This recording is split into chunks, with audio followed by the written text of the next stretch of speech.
уважаемые граждане Узбекистана!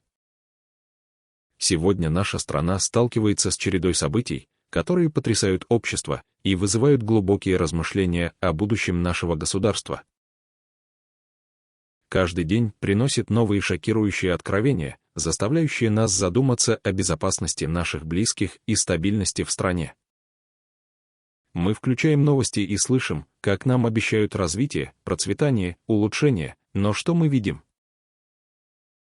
Разбитые дороги, больницы, где люди умирают в коридорах, школы без учебников, магазины, где цены растут быстрее, чем наши зарплаты.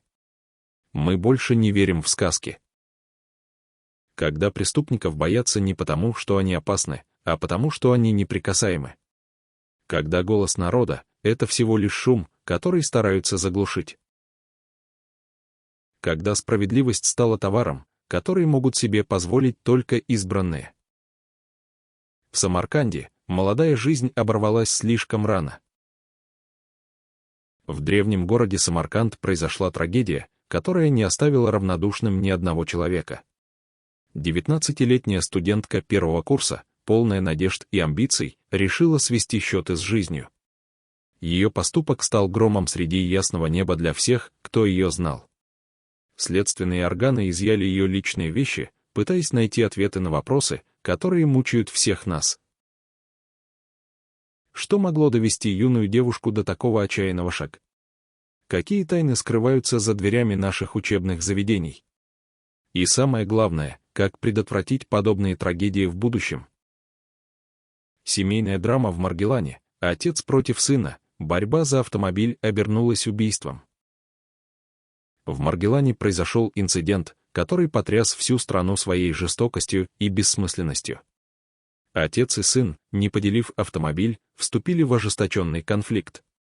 То, что начиналось как обычная ссора, переросло в настоящую трагедию. Отец в порыве ярости использовал утюг, швейную машинку и даже вентилятор в качестве оружия против собственного сына.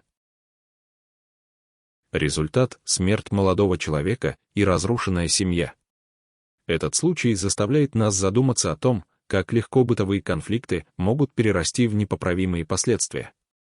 Что движет людьми в такие моменты? И как предотвратить подобные вспышки насилия в наших домах? Волна краж в Ташкенте, скутеры и электросамокаты становятся легкой добычей для преступников. Столица нашей страны, Ташкент, столкнулась с новой волной преступлений. Молодые люди, вместо того, чтобы направлять свою энергию в созидательное русло, выбирают путь преступности. Недавно были задержаны группы, специализирующиеся на краже скутеров и электросамокатов. Эти транспортные средства, ставшие популярными среди горожан, превратились в легкую добычу для злоумышленников. Возбуждены уголовное дело, но остается вопрос, что толкает нашу молодежь на путь преступления. И какие меры мы, как общество, можем предпринять, чтобы остановить этот рост преступности? Природная аномалия в Фергане. Автомобиль проваливается под асфальт.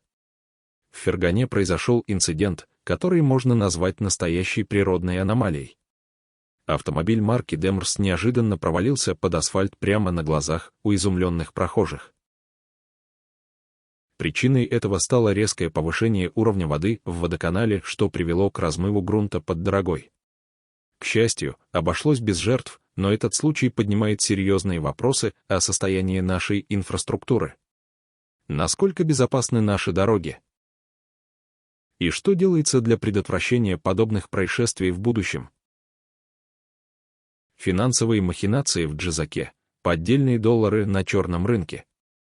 В Джизаке правоохранительные органы задержали группу лиц, пытавшихся сбыть поддельные доллары на сумму 51 тысяча долларов. Подозреваемые были задержаны в момент передачи 39 миллионов суммов из уговоренных 93 миллионов на банковскую карту продавца. Этот случай подчеркивает, насколько изощренными становятся методы финансовых мошенников. Как защитить себя и своих близких от подобных афер? И какие шаги предпринимают власти для борьбы с фальшивомонетчиками? Религиозный деятель в розыске, загадочное исчезновение Мубашшира Ахмада. Недавно в СМИ появилась информация о том, что известный религиозный деятель Мубашшир Ахмад объявлен в розыск. Министерство внутренних дел Узбекистана подтвердило эту информацию, однако подробности дела остаются засекреченными. Что могло послужить причиной такого решения? И как это отразится на религиозной общине страны? Общество требует прозрачности и ответов на эти вопросы. Незаконный валютный рынок, задержание в Ташкенте. В столице были проведены операции по задержанию лиц, причастных к незаконному обороту валюты.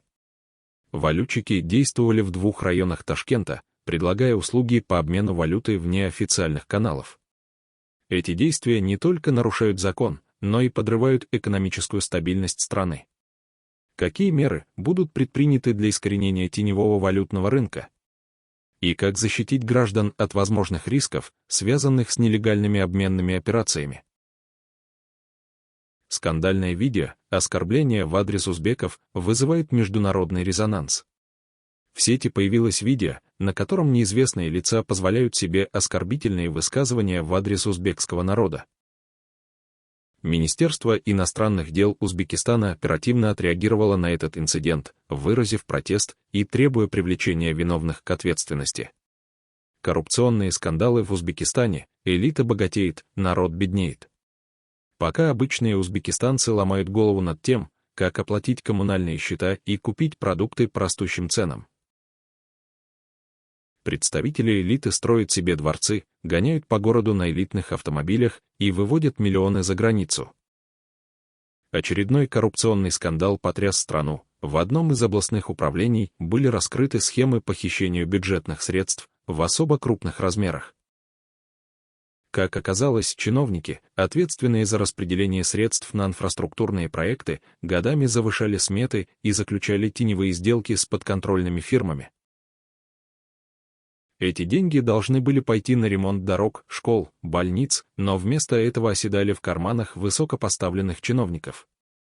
В результате трассы, которые рассыпаются через месяц после ремонта, школы без отопления, больницы без медикаментов.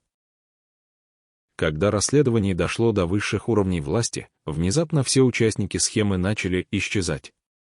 Одни уехали за границу, другие внезапно заболели, а у кого-то странным образом пропали все документы, подтверждающие их причастность к афере. Народ в ярости. Куда уходят наши деньги? Почему опять простых людей делают виноватыми? Продуктовый кризис, цены растут, а зарплаты остаются прежними. Простые жители республики сталкиваются с новой реальностью. На базаре цены на продукты подскочили в 2, а то и 3 раза, но при этом средняя зарплата практически не увеличивается. Люди вынуждены экономить буквально на всем. Если раньше узбекистанцы могли позволить себе купить мясо хотя бы несколько раз в неделю, то теперь оно стало роскошью, доступной только богатым. Власти в очередной раз обещают стабилизацию ситуации, но на деле народ продолжает страдать. Многие винят в этом рост инфляции, но есть и те, кто считает, что кризис — результат экономической политики, выгодной только элите. Растут не только цены на продукты, но и стоимость коммунальных услуг, аренды жилья и даже проезда в транспорте. Люди задаются вопросом, когда нас перестанут грабить, почему власти не могут навести порядок. Криминал захватывает улицы, банды терроризируют население. В последние месяцы в крупных городах страны наблюдается резкий рост преступности. Нападения на людей в темное время суток, кражи автомобилей, разбойные нападения на магазины — все это становится частью повседневной жизни узбекистанцев. В социальных сетях появляется все больше видео, где жертвы преступников рассказывают о своей боли, страхе и безнадежности. Молодые парни, вооруженные ножами и кастетами, спокойно разгуливают по улицам, не боясь полиции. Появилась даже информация о том, что некоторые криминальные группировки имеют крышу в правоохранительных органах, поэтому их никто не трогает. Граждане возмущены, и если нас не может защитить полиция, то кто тогда это сделает, почему преступники чувствуют себя вольготно, а обычные люди боятся выйти на улицу? Громкое разоблачение, Кто стоит за незаконными стройками в Ташкенте? Еще один скандал разгорелся в столице. Власти неожиданно дали разрешение на снос нескольких исторических зданий, чтобы на их месте появились элитные жилые комплексы. Народ в шоке. Под предлогом обновления города уничтожаются культурные памятники, представляющие историческую ценность. Журналисты выяснили, что за этими стройками стоят приближенные к власти бизнесмены, которые в обмен на поддержку чиновников получают выгодные земельные участки. Многие из этих застроек нарушают градостроительные нормы, но это никого не останавливает. Вопрос в том, кто получит миллионы с этих сделок и когда, наконец, перестанут разрушать Ташкент ради прибыли.